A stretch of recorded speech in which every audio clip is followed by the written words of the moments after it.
जय गौ माता, जय ठाकर, विकलांग गौ सेवा बीके गुजरात। आरसी चौहाण अमारी टीम छेल्ला 15 વર્ષથી गौ सेवा કરી રહી છે અને મેં જીવીશું ત્યાં સુધી गौ सेवा કરીશું। અત્યારે કુતરવાડા ગામમાંથી ફોન આવ્યો છે કે કોઈ નરાધમીએ નંદી મહારાજને મોટો વાયર શેગડામાં મારેલો છે, તો હું અને મારી ટીમ અહીંથી નીકળી ગઈ ઘટના શાસ્ત્રે અને થોડી વારમાં ત્યાં નંદી મહારાજ કને પહોંચીશું અને એમને દર્દમાંથી મુક્ત કરીશું। જય ગૌ માતા, જય ઠાકર। અમે પહોંચી ગયા છે નંદી મહારાજ કને અને આપ જોઈ શકો છો કેવી રીતે દર્દમાં તડપી રહ્યા। જય ગૌ માતા, જય ઠાકર। જે અમે અત્યારે આ નંદી મહારાજ જે છોડાવવા ગયા હતા એ નંદી મહારાજને આ ત્રીજી વખત અમે છોડાવી રહ્યા હતા। એક ફેરો એમને કાંટાળા વાયરથી જકડેલા હતા, એક ફેરો અમને જાડું રેઢુડો શેકડામાં બોધેલો હતો અને અત્યારે એમને પાછો વાયર નાખેલો છે શેગડાની અંદર, ખાસો બધો ઉતરી ગયો છે અંદર અને પાછળના પગે 2 ટસકા પણ માર્યા છે। એટલે એમ તો માપ ન લાગેલો, પણ આ નંદી મહારાજને વાડી વિસ્તારમાં કોતરવાડામાં છેલ્લા 1 મહિનાની અંદર 3 વખત અમે છોડાયો હતો પાહલામાંથી। એટલે મારું બધાને એટલું કહેવું છે કે જે પણ આ કરતા હોય એમને કે આવું કરવાનું બંધ કરી દો અને પરિણામ ખોટું આવશે। બીજું કે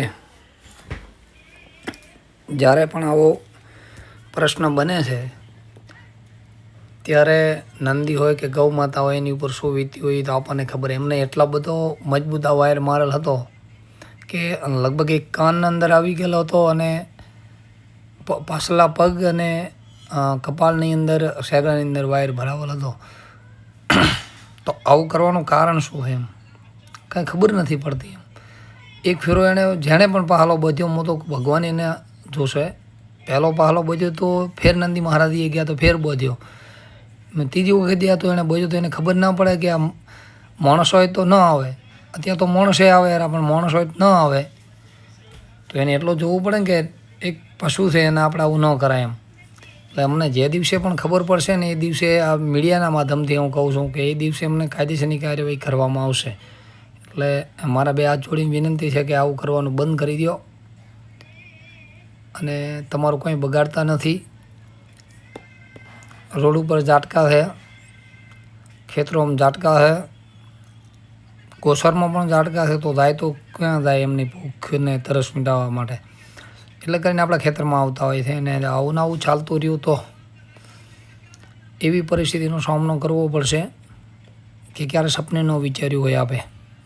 જો વરસાદ હજી થતો નથી, વરસાદ ખેંચાતો જાય, એનું કારણ એક જ છે કે ભલે ગમે એને લાગે, હું બોલતો છું તો ઘણા બધાને એવું લાગતું છે ભસા કરે આપણા બાપનું ગાય શું નહીં। હું સત્ય બોલી રહ્યો છું, વરસાદ ખેંચાશે, વરસાદ જુએ એવું આવશે નહીં।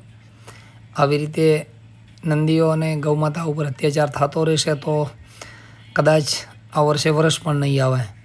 એટલે સમય પહેલાં સુધરી જાઓ। અને અમુક તો એવા છે કે અમે દાન કરીએ છીએ એટલે મારા, પણ દાન કરીને મારો તો પછી દાન જ મત કરો। આવું પણ ઘણા બધા વિડીયા છે અમારી પાસે, જોઈએ અમે શું થાય છે। હવે પછી જો આ નંદી મહારાજને કોતરવાડાની અંદર હવે પહાલામાં નંદી મહારાજ આવેલ હશે તો અમને પૂરી ખાતરી છે કોણ છે એવું, તો અમે કાયદેસરની કાર્યવાહી કરીશું, છોડીશું નહીં નંદીને, પહેલી પોલીસ બોલાવીશું।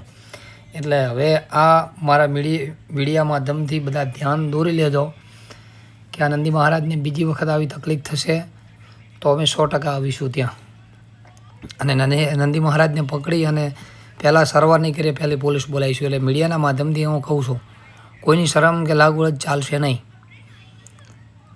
સમય ખરાબ આવે હરો અને અમે તો કાયમ કહેતા રહીશું ને અમે સેવા કરીશું। અમે એક વિડીયો હમણાં ચડાવ્યો હતો કે અમે જય ગૌ માતા, જય ઠાકર। ગુજરાતના કોઈ પણ ખૂણે ગૌ માતા કે નંદી મહારાજ બીમાર હોય તો મારો કોન્ટેક કરવો। કોન્ટેક નંબર છે 96 014 051 00।